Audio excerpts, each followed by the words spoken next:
Chapter 5: The Art of Customizing. I am an optimist. I believe that the biggest dream you ever had in your life is alive and well, and the only thing you have to do to activate it and eventually live it is to create the art of productivity through motivation, communication, and implementation. You have everything you need to live out your dreams. Your goal would not have been put inside of you unless you have the capacity to achieve it. Having said that, just your goal is totally unique to you in the way that you define success, and just as your mission to pursue that goal is yours alone, the tools, skills, and talents you bring to the task are totally unique. One of the challenges with most success books, courses, or philosophies is the fact that some well meaning person who may be successful is telling you how they have succeeded. My goal in the Art of Productivity book and the Ultimate Productivity Profile I have set up to help corporations and individuals find their unique path is to equip you to assess your own unique skill set in order to fulfill your own mission on the way to your defined success. I created the Ultimate Productivity Profile in collaboration with my talented colleague Rebecca Graham, who is one of the great corporate trainers in the world. Together, we drew upon knowledge, experience, and wisdom from top level performers such as Steve Forbes, Coach John Wooden, and many others. As you read through this book, you and your colleagues will have the opportunity to take the Ultimate Productivity Profile and receive your individualized assessments. As a blind person for over 2 decades, I have had to come to grips with the fact that I cannot do things the way I used to do them. If you were to poll a number of blind people as to their greatest limitation resulting from their disability, I believe many of them would mention two things: reading and driving are perceived to be visual skills, and blind people suffer from their inability to engage in these activities. In reality, when you understand the art of productivity, reading is not about visually seeing words on a page, and driving is not about operating a vehicle. Reading is the pursuit of information, and driving is simply a matter of getting from point A to point B. As I explained to you previously, when I could read words on a page, just as you are reading these words now, I don't believe I ever completed reading an entire book cover to cover. But now, thanks to high-speed digital player and recordings from the National Library for the Blind, I literally read a book every day.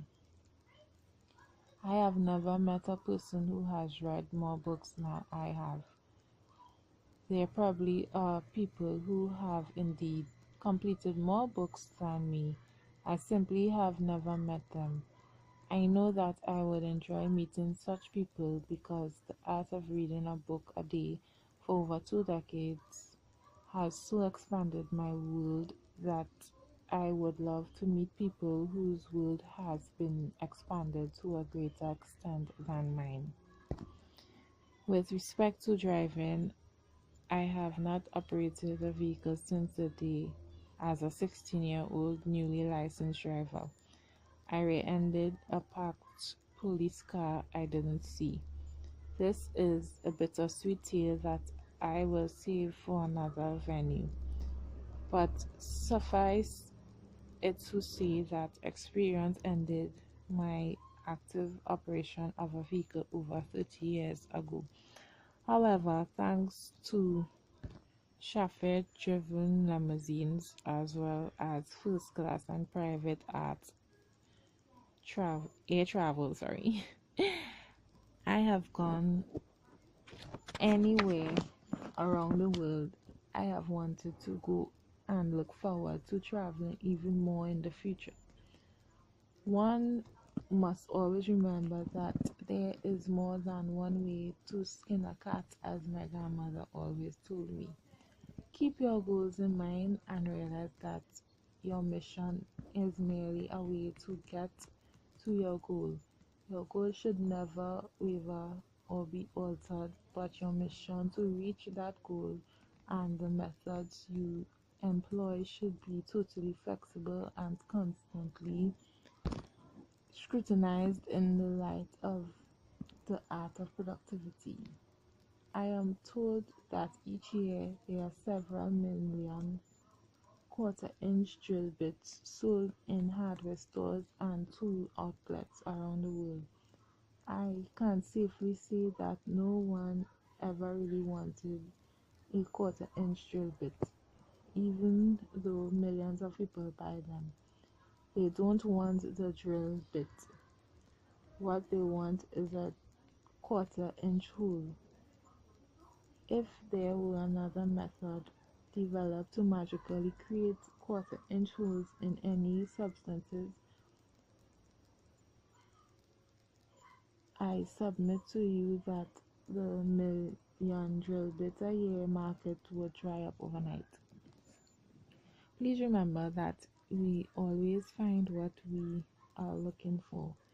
If you seek to have a great day, find a new opportunity, or meet the person who will make the difference in your personal and professional life, you will find them.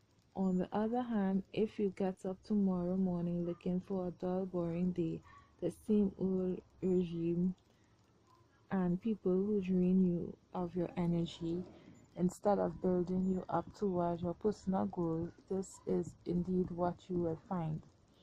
I hate to be the one to tell you this, but if you haven't figured it out already, it's time you knew that life is not fair.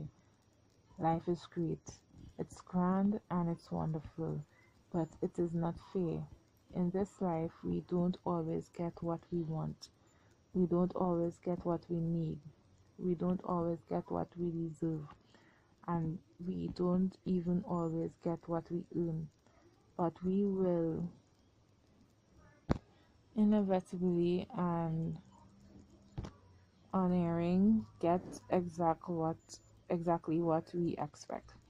If your life today does not look like you want it to in every facet of your existence, simply examine your expectations and you will find that somewhere along the way you came to expect the life that you are experiencing at this moment.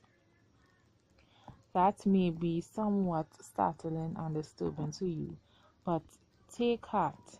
If those expectations have brought you here, the expectations you will build and nurture through the art of productivity will take you anywhere you want to go. Recently, I read a book by a well meaning PhD purporting to tell readers how to be a millionaire. Always remember, whether it's me or anyone else whose thoughts you read or listen to, don't ever take advice from anyone who doesn't have what you want. This particular PhD on course examination was not only not a millionaire, but thanks to indiscriminate use of credit cards, he had a negative net worth.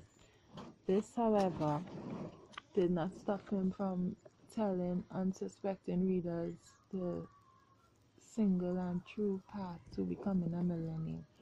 Among the 30 plus books I have written to date is my book, The Millennium Map, which tells my own story of moving from poverty to becoming a millionaire.